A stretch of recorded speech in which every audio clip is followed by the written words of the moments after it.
हरे कृष्ण। 1975 में श्रील प्रभुपाद के आदेश प्राप्त होकर श्रील गौर गोविंद स्वामी महाराज भुवनेश्वर आए और ओडिशा में इस्कॉन का प्रचार केंद्र शुरू किया।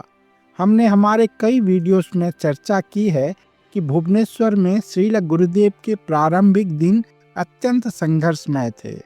आज हम जो लीला लेके आए हैं वो इन्हीं संघर्षमय दिनों की एक कथा है जो भक्तों को अपने भक्ति जीवन की संग्राम में नई आशा और उत्साह प्रदान करेगी।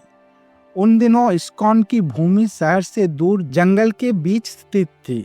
श्रील गुरुदेव इस्कॉन के जगह पर एक मिट्टी की कुटिया बनाकर रहने लगे। प्रतिदिन 14 किलोमीटर पैदल चलकर शहर जाते थे, भिक्षा एकत्र करते और हरिनाम का प्रचार करते। श्रील गुरुदेव ने अपने जीवन में भूतों से लेकर डकैतों तक हर प्रकार की चुनौती का सामना किया।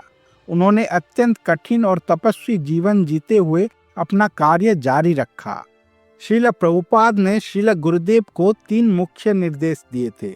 उनमें से एक था कि वे उनके पुस्तकों को उड़िया भाषा में अनुवाद करें और ओडिशा में उनका प्रचार करें।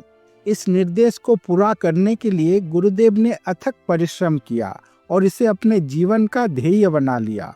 हर दिन एक निर्दिष्ट संख्या के पुस्तकों के पत्रों के गुरुदेव अनुवाद करते और फिर उसके बाद ही वो जल ग्रहण करते थे।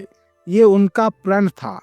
अगर किसी दिन दूसरे सेवाओं के वजह से वो अपना अनुवाद सेवा न कर पाए तो उस दिन और प्रसाद नहीं लेते थे। वो पूरा दिन उपवास करते थे। 1981 में ब्रह्मचारी रहे हिज ग्रेस बनमाली दास श्रील गुरुदेव के उस संघर्ष को याद करते हैं जो उन्होंने अपने गुरु के निर्देश को पूरा करने के लिए किया था। उस समय श्रील गुरुदेव ने कठिन परिश्रम और संघर्ष के साथ बैक टू गॉडहेड पत्रिका को उड़िया भाषा में प्रकाशित करना शुरू किया, जिसका नाम था भगवत दर्शन। हर महीने श्रील गुरुदेव इस पत्रिका को प्रकाश करते और ओडिशा में वितरित करते। उन दिनों मंदिर की कोई स्थायी आय नहीं थी और ना ही कोई दान आता था। बड़ी कठिनाई से गुरुदेव दैनिक प्रसाद के लिए धन का प्रबंध कर पाते थे। कटक शहर जो भुवनेश्वर से 30 किलोमीटर दूर था, वहाँ एक अच्छी और किफ़ायती प्रिंटिंग प्रेस उपलब्ध थी। श्रील गुरुदेव को हर महीने 4 से 5 बार कटक जाना पड़ता था भगवत दर्शन पत्रिका को छपवाने के लिए। वहाँ पर वो प्रेस के कर्मचारियों के साथ बैठकर प्रूफ रीडिंग, संपादन और सुधार करते, जिसमें करीब 5 से 6 घंटा लग जाता था। श्रील गुरुदेव कटक जाने के लिए सबसे पहले इस्कॉन मंदिर से बाणी विहार चौक, जो कि 3 किलोमीटर दूरी पर है, वहाँ तक पैदल चलते थे। वहाँ से बस पकड़कर कटक जाते। फिर कटक बस स्टैंड से प्रेस तक, जो कि तुलसीपुर में था, करीब 5 किलोमीटर पैदल चलते। काम समाप्त होने के बाद वे उसी रास्ते से वापस लौटते थे। 5 किलोमीटर प्रेस से बस स्टैंड तक पैदल, फिर बस से बाणी विहार और वहां से इस्कॉन मंदिर तक 3 किलोमीटर पैदल। श्रील गुरुदेव दिन में केवल एक बार दोपहर में ही भोजन ग्रहण करते थे। उसके अलावा पूरे दिन भर वो सिर्फ प्रसादम तुलसी के पत्ते और पानी ग्रहण करते थे। जब वे कटक जाते थे, सुबह सुबह निकलना पड़ता था, इसीलिए गुरुदेव बिना कुछ खाए ही अपना यात्रा शुरू करते। वापस लौटते हुए अक्सर शाम हो जाती और गुरुदेव शाम को प्रसाद नहीं लेते थे। अगले दिन सुबह भक्त लोग 9 बजे जब नाश्ता प्रसाद लेते थे और सोचते कि गुरुदेव हमारे साथ नाश्ता करेंगे, लेकिन गुरुदेव अपने नियम के अनुसार दोपहर में ही भोजन करते थे, जिसके कारण गुरुदेव प्रिंटिंग के दिनों में लगभग 48 घंटे बिना कुछ खाए रहते थे। हिज ग्रेस बनमाली प्रभु को ये देख बहुत दुख लगता था। इसीलिए उन्होंने एक दिन श्रील गुरुदेव से बोले, महाराज, जब भी हम कटक जाते हैं तो आपको उपवास रहना पड़ता है। अगर हम यहाँ से बाणी विहार तक और फिर कटक में रिक्शा कर लेंगे तो हम जल्दी ही काम समाप्त करके शाम होने से पूर्व भुवनेश्वर में पहुँच सकते हैं। उन दिनों इस्कॉन मंदिर से बाणी विहार के लिए रिक्शा 3 रुपये लेता था। उनके प्रश्न सुन गुरुदेव ने उत्तर दिया, रिक्शा का खर्च करने के लिए हमारे पास उतने पैसे नहीं हैं, इसीलिए हमें पैदल ही जाना पड़ेगा। बनवाली प्रभु कहते हैं, श्रील गुरुदेव मंदिर के पैसे को खर्च करने को लेकर बहुत ही सख्त थे, जिसे वो अपने गुरु महाराज के धन मानते थे। मंदिर का जो भी पैसा होता था उसे गुरुदेव कहते थे, ये धन मेरे गुरुपाद पद्म का है, जो उन्होंने मेरे पास भेजा है उसको उनके सेवा में लगाने के लिए। भक्ति साहित्य का प्रचार के लिए गुरुदेव का ये त्याग और भक्ति हमें सिखाता है कि अपने गुरु के आदेश को पूरा करने के लिए किस प्रकार कठिन संघर्ष और तपस्या की आवश्यकता होती है। यह घटना उनके अद्वितीय समर्पण और वैराग्य का सजीव प्रमाण है।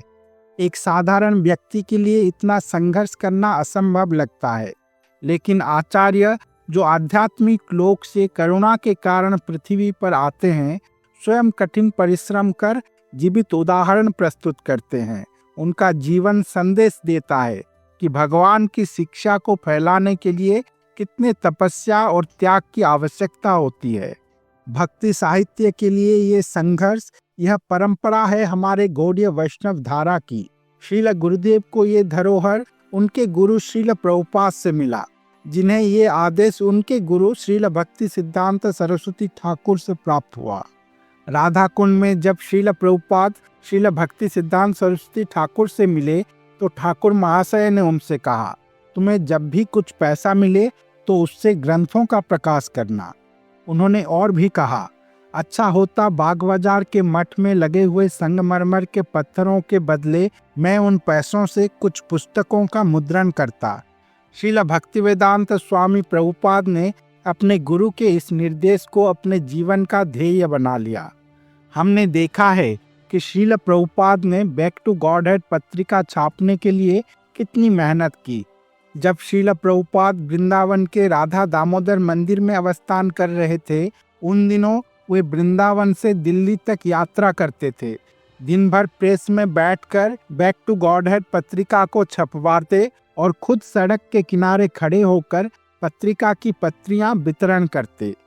एक बार जब श्रील प्रभुपाद पुरानी दिल्ली की चिपीवाड़ा के गलियों में यह बैक टू गॉडहेड प्रकाशित कर रहे थे, तो एक दिन एक बैल ने उनको धक्का दे दिया और वो फुटपाथ पर गिर गए और उन्हें गंभीर चोट आई।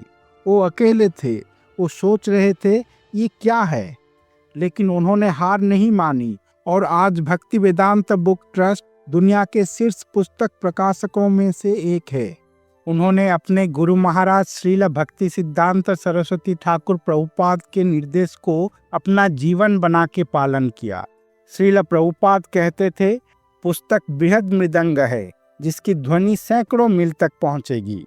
वृंदावन के 6 गोस्वामी से लेकर ठाकुर भक्ति विनोद, भक्ति सिद्धांत सरस्वती ठाकुर, भक्ति वेदांत स्वामी प्रभुपाद या फिर श्रील गौर गोविंद स्वामी महाराज, हमारे सभी आचार्यों ने अपने जीवन में संघर्ष और तपस्या करके भक्ति साहित्य का स्थापना और संरक्षण किए हैं। ये गुरुनिष्ठा जो आचार्यों ने हमें सिखाया है, ये भक्ति जीवन की आत्मा है। इसे प्राप्त करने के लिए हमें उनकी कृपा की जरूरत है। उन्होंने हमारे लिए अथक संघर्ष करके ये भक्ति साहित्य दिए हैं। जब हम इन्हें पढ़ेंगे तब हम सभी आचार्यों की कृपा लाभ कर सकते हैं। हरे कृष्ण।